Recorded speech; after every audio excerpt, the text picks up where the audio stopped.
ಮುಂದಿನ ಸುದ್ದಿಗೆ ಹೋಗೋಣ. ಬಾನು ಮುಷ್ತಾಕ್ ಅವರು ಈ ಸಲದ ದಸರಾ ಉದ್ಘಾಟಿಸಲಿದ್ದಾರೆ. ಅವರಿಗೆ ಅಧಿಕೃತ ಆಹ್ವಾನವನ್ನು ರಾಜ್ಯ ಸರ್ಕಾರದಿಂದ ಕೊಡಲಾಯಿತು. ಅದೊಂದು ಪ್ರಾಸೆಸ್, ಫಾರ್ಮ್ಯಾಲಿಟಿ. ಅದು ರಾಜ್ಯ ಸರ್ಕಾರದ ಪರವಾಗಿ ಅಧಿಕಾರಿಗಳು ಹೋಗಿ ಗೌರವಪೂರ್ವಕವಾಗಿ ಸನ್ಮಾನಿಸಿ ಪೇಟ ತೊಡಿಸಿದ್ರು, ಶಾಲ್ ಹೊತ್ತಿಸಿದ್ರು, ಮಾಲೆ ಹಾಕಿದ್ರು, ಆನೆ ವಿಗ್ರಹವೊಂದನ್ನು ಉಡುಗೊರೆಯಾಗಿ ಕೊಟ್ಟು ದಸರಾ ಉದ್ಘಾಟಿಸುವುದಕ್ಕೆ ತಾವು ಬರಬೇಕು ಅಂತ ಅಧಿಕೃತವಾಗಿ ಕೇಳಿಕೊಂಡರು. ಆಹ್ವಾನ ಪತ್ರಿಕೆಯನ್ನು ಕೊಟ್ಟು ಬಾನು ಮುಷ್ತಾಕ್ ಅವರು ಸ್ವತಃ ಹಸ್ತಾಕ್ಷರ ಹಾಕಿ ತಮ್ಮ ಎದೆಯ ಹಣತೆ ಪುಸ್ತಕವನ್ನು ಬಂದವರೆಲ್ಲರಿಗೂ ಕೊಟ್ಟರು. ಮೈಸೂರು ಡಿ ಸಿ ಇದ್ದರು Lakshmikant Reddy, additional D C ಇದ್ದರು ಶಿವರಾಜ್, ಚಾಮುಂಡಿ ದೇವಾಲಯ ಅಭಿವೃದ್ಧಿ ಪ್ರಾಧಿಕಾರದ ಕಾರ್ಯದರ್ಶಿ ಎಂ ಜೆ ರೂಪಾ ಅವರಿದ್ದರು, ಜಿಲ್ಲಾ ಪಂಚಾಯತ್ ಸಿಇಒ ಯುಕೇಶ್ ಕುಮಾರ್ ಇದ್ದರು, ಮೈಸೂರು ಪಾಲಿಕೆಯ ಆಯುಕ್ತ ತನ್ವೀರ್ ಆಸಿಫ್ ಇದ್ದರು. ಎಲ್ಲರೂ ಹೋಗಿ ಅವರನ್ನು ಅಧಿಕೃತವಾಗಿ ಆಹ್ವಾನಿಸಿದರು. ಈ ಮಧ್ಯೆ ಒಂದು ಹಿಂದೂ ಪರ ಸಂಘಟನೆ ರಾಷ್ಟ್ರ ಸೇನಾ ಪಡೆ ಅಂತ ಬಾನು ಮುಷ್ತಾಕ್ ಅವರ ಮನೆಗೆ ಹೋಗಿತ್ತು. ಇವತ್ತು ಆ ಸಂಘಟನೆ ಸದಸ್ಯರು ಹೋಗಿದ್ದರು. ನೀವಾಗಿಯೇ ನಾನು ದಸರಾ ಉದ್ಘಾಟನೆ ಮಾಡೋದಿಲ್ಲ ಅಂತ ಹೇಳಿಬಿಡಿ ಅಂತ. ವಿರೋಧವನ್ನು ರಿಜಿಸ್ಟರ್ ಮಾಡೋ ಐ ಡೋಂಟ್ ನೋ, ನನಗನ್ಸೋದು ವಿರೋಧವನ್ನು ರಿಜಿಸ್ಟರ್ ಮಾಡುವ ಇದೊಂದು ಸಭ್ಯ ಮಾರ್ಗ. ಯಾಕಾಗಬಾರ್ದು? Why not? ಅಂದರೆ ನೀವು ಅವರು ಒಳಗೆ ಹೋದರು, ಒಂದು ಮನವಿ ಪತ್ರ ಕೊಟ್ಟರು, ಬಾನು ಮುಷ್ತಾಕ್ ಅವರು ಎಲ್ರಿಗೂ ಕಾಫಿ ಮಾಡಿಕೊಟ್ರು. ವಿರೋಧವನ್ನು ರಿಜಿಸ್ಟರ್ ಮಾಡೋ ಒಂದು ಒಳ್ಳೆ ಮಾರ್ಗ ಇದು. ಅದ್ರ ಬದೇನೋ ಪ್ರತಿಕೃತಿ ಸುಟ್ಟೆ, ಘೋಷಣೆ ಕೂಗದೆ, ಕೆಟ್ಟ ಕೊಳಕ ಮಾತಾಡದೆ, ಅದೆಲ್ಲದರ ಬದಲು ಎಲ್ಲವೂ ಹಿಂಗಾದ್ರೆ ಚೆನ್ನಾಗಿರುತ್ತೆ. ಹಿಂದೂ ಪರ ಸಂಘಟನೆಗಳ ಬಗ್ಗೆ ಭಿನ್ನಾಭಿಪ್ರಾಯಗಳಿದ್ದವರು ಕೂಡ ಈ ರೀತಿ ಮನೆಗೆ ಬಂದು ಹಿಂಗೆ ಯಾಕೆ ಮಾಡ್ತಾಯಿದ್ದೀರಿ, ಹಂಗೆ ಯಾಕೆ ಮಾಡ್ತಾಯಿದ್ದೀರಿ, ಅದನ್ನು ಮಾಡಿ ಇದನ್ನು ಮಾಡಬೇಡಿ ಅಂತೆಲ್ಲ ಹೇಳ್ಬೋದಪ್ಪ. ಬಾನು ಮುಷ್ತಾಕ್ ಅವರು ಅಂದರೆ ಶಿ ಹ್ಯಾಸ್ ಡಿಸೈಡೆಡ್, ಅದರ ಬಗ್ಗೆನು ಶಿ ಹ್ಯಾಸ್ ಡಿಸೈಡೆಡ್, ನಿಮ್ಮ ಮನವಿಯನ್ನು ಪರಿಗಣಿಸುತ್ತೇನೆ ಅಂತೇನೋ ಹೇಳಿ ಕಳಿಸಿದ್ರು ಅವರು. ಈ ಮಧ್ಯೆ ಕರ್ನಾಟಕ ರಕ್ಷಣಾ ವೇದಿಕೆಯ ನಾರಾಯಣಗೌಡರು ಸರ್ಕಾರದ ಮೇಲೆ ಸಿಟ್ಟಾಗಿದ್ದಾರೆ. ತಾಯಿ ಭುವನೇಶ್ವರಿಯನ್ನೇ ಒಪ್ಪದವರು ಚಾಮುಂಡಿನ ಒಪ್ತಾರ? ಇಂಥ ನಿರ್ಧಾರ ಯಾಕೆ ಅಂತ ನಾರಾಯಣಗೌಡರ ಪ್ರಶ್ನೆ ಇದು.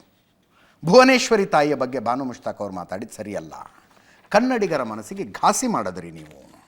ಭುವನೇಶ್ವರಿಯನ್ನೇ ಒಪ್ಪದವರು ಚಾಮುಂಡಿನ ಹೆಂಗೆ ಒಪ್ತೀರಿ? ಪೂಜೆ ಪುನಸ್ಕಾರ ಧಾರ್ಮಿಕ ವಿಚಾರಗಳನ್ನು ಅರ್ಥ ಮಾಡ್ಕೊಳ್ಳಿ. ಕನ್ನಡವನ್ನು ನೀವು ಅಂತಾರಾಷ್ಟ್ರೀಯ ಮಟ್ಟಕ್ಕೆ ಕೊಂಡೊಯ್ದಿದ್ದಲ್ಲ, ಕನ್ನಡ ನಿಮ್ಮನ್ನು ಅಂತಾರಾಷ್ಟ್ರೀಯ ಮಟ್ಟಕ್ಕೆ ಕೊಂಡೊಯ್ದಿದೆ. ಭುವನೇಶ್ವರಿ ತಾಯಿಯ ಬಗ್ಗೆ ಕೊಟ್ಟ ಹೇಳಿಕೆಯನ್ನು ವಾಪಸ್ ಪಡಿಬೇಕು. ಇನ್ನೊಂದು ಧರ್ಮವನ್ನು ವಿರೋಧಿಸಿ ಇಂಥ ಕಾರ್ಯಕ್ರಮವನ್ನು ಉದ್ಘಾಟನೆ ಮಾಡೋದಕ್ಕೆ ಹೋಗೋದು ಸರಿಯಲ್ಲ ಅಂತ ರಕ್ಷಣಾ ವೇದಿಕೆ ನಾರಾಯಣಗೌಡರು ಕೇಳಿಸ್ಕೊಳ್ಳಿ. ಭುವನೇಶ್ವರಿ ಬಗ್ಗೆ ಮಾತಾಡಿದ್ರು.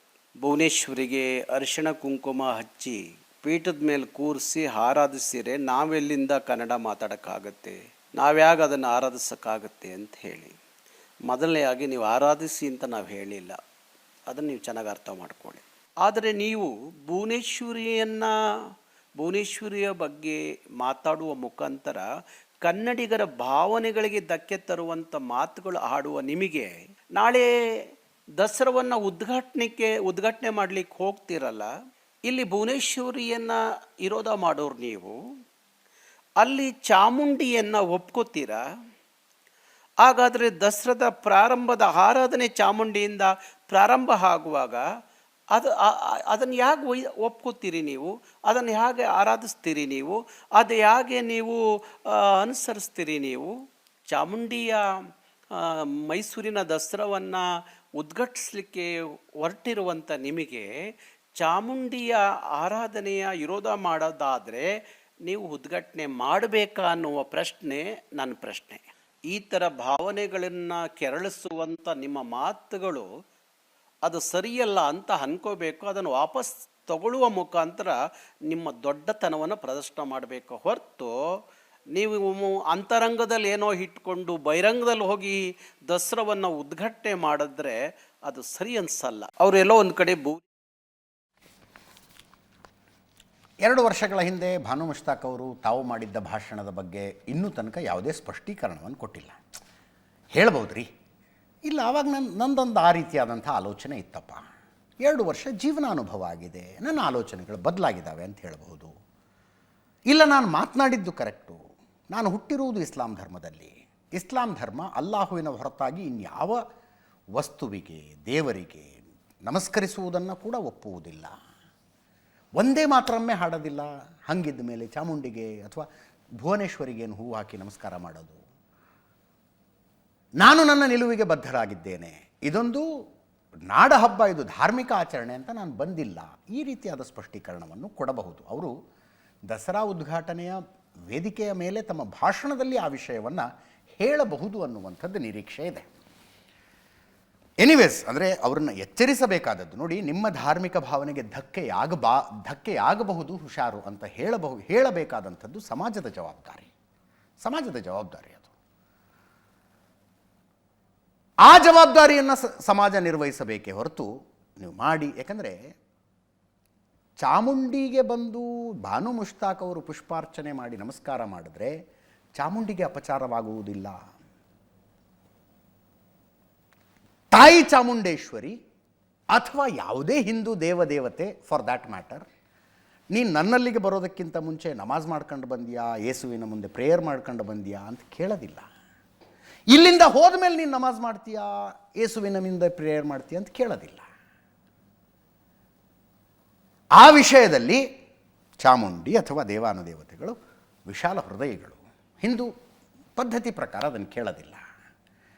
ಆದರೆ ಪೂಜಿಸುವುದಕ್ಕೆ ಬಂದಂಥವ್ರಿಗೆ ಅವರಿಗಿರುವ ಧಾರ್ಮಿಕ ನಂಬಿಕೆ ಆಚರಣೆಗಳು ಏನು ಅಂತ ಶ್ರದ್ಧಾಳುಗಳು ಕೇಳ್ತಾರೆ. ಅವ್ರು ಹೇಳಿಬಿಟ್ರೆ ಮುಗಿದು ಹೋಗುತ್ತೆ. KS ನಿಸಾರ್ ಅಹಮ್ಮದ್ ಅವರು ದಸರಾ ಉದ್ಘಾಟನೆ ಮಾಡುವ ಸಂದರ್ಭದಲ್ಲಿ ಯಾವ ಪ್ರಶ್ನೆಗಳು ಬರಲಿಲ್ಲ. ಯಾಕಂದರೆ ನಿಸಾರ್ ಅಹಮ್ಮದರಿಗೆ ಭುವನೇಶ್ವರಿಯನ್ನು ಹಾಡಿ ಹೊಗಳುವುದಕ್ಕೆ, ಪುಷ್ಪಾರ್ಚನೆ ಮಾಡುವುದಕ್ಕೆ, ನಮಸ್ಕರಿಸುವುದಕ್ಕೆ ನಿಸಾರ್ ಅಹಮ್ಮದರಿಗೆ ಏನೂ ಸಮಸ್ಯೆ ಇರಲಿಲ್ಲ. ನಿತ್ಯೋತ್ಸವ ತಾಯಿ ನಿತ್ಯೋತ್ಸವ ಅಂತ ಬರೆದವರು ಅವರು. ನಿನಗೆ ನಿತ್ಯೋತ್ಸವ ತಾಯಿ ನಿತ್ಯೋತ್ಸವ ಅಂತ ಬರೆದಂಥವ್ರು. ಆದರೆ ಬಾನು ಮುಷ್ತಾಕ್ ಅವರಿಗೆ ಅವರ ಧಾರ್ಮಿಕ ನಂಬಿಕೆಗಳ ಕಾರಣಕ್ಕಾಗಿ ಕನ್ನಡವನ್ನು ತಾಯಿಯ ರೂಪವಾಗಿ, ತಾಯಿ ಭುವನೇಶ್ವರಿಯನ್ನಾಗಿ ನೋಡುವುದಕ್ಕೆ ಸಮಸ್ಯೆ ಇದೆ. ಕನ್ನಡ ಧ್ವಜ, ಅರಿಶಿಣ ಕುಂಕುಮದ ಧ್ವಜವನ್ನು ಕನ್ನಡದ ಧ್ವಜ ಅಂತ ಒಪ್ಪಿಕೊಳ್ಳುವುದಕ್ಕೆ, ಅದನ್ನು ಗೌರವಿಸುವುದಕ್ಕೆ ಸಮಸ್ಯೆ ಇದೆ. ಯಾಕಂದರೆ ಧಾರ್ಮಿಕ ಕಾರಣಗಳಿಗಾಗಿ. ಆ ಅಭಿಪ್ರಾಯ ಬದಲಾಗಿದೆಯಾ? ಅದನ್ನು ಅವರು ವೇದಿಕೆಯ ಭಾಷಣದಲ್ಲಿ ಹೇಳಬಹುದು. ನಾವು ಕುತೂಹಲದಿಂದ ಕಾಯ್ತಾ ಇದ್ದೀವಿ. Let us see what she tells ಅಂತ.